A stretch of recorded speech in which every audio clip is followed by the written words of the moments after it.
பள்ளி சிவனந்தபுரம். போகி பண்டிகை நாடகம். வாடா நம்ம கிரிக்கெட்லாம் போகி பண்டிகைடா. ஆனா ஆமா எங்க வீட்டுல அம்மா பழைய பொருட்கள் எனக்கு நம்மளும் சேர்ந்து போய் எரிப்பாங்க. எங்க வீட்டுல நிறைய புத்தகம் இருக்கு, அதையும் எரிக்கலாம். ஏமா பொறுமா, பழைய புத்தகத்தெல்லாம் எரிக்க கூடாது. யாருனாச்சும் படிக்கதான் நம்ம ஹெல்ப் பண்ணணும். சரிக்கா. என் வீட்டுல பழைய பிளாஸ்டிக் அதனால நம்ம எரிக்க வாங்க போகலாம். டேய் இருடா, பிளாஸ்டிக்லாம் நம்ம வந்து எரிக்க கூடாது, மறுசுழற்சி செய்ய தான் நம்ம கொடுக்கணும். எங்க வீட்டுல நிறைய பழைய டயர்கள் இருக்கு, நம்ம எல்லாரும் சேர்ந்து போய் கொடுக்கலாம்டா.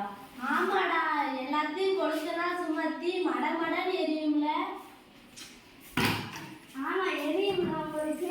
இதெல்லாம் டயர்லாம் நம்ம எரிக்கக்கூடாது. அதை எரிச்சோம்னா காற்று மாசுபட்டு மூச்சு திணறல் தான் ஏற்படும். அதனால டயரு பிளாஸ்டிக் எதையும் கொடுக்கக்கூடாது. நானும் போய் பிடிச்சி பார்த்துட்டு இருக்கேன், எதையும் எரிக்கக்கூடாதுன்னு சொல்ல. நீ போகி பண்டிகை பழைய பொருள் எல்லாத்தையும் எரிக்கணும். உனக்கு தெரியுமா தெரியாதா? எனக்கு போகி பண்டிகைன்னு தெரியும். நிலம், நீர், காற்று எல்லாத்தையும் பாதுகாத்து கொள்வதுதான் நம்ம தொன்மை மன்றத்தோட முதல் கடமை.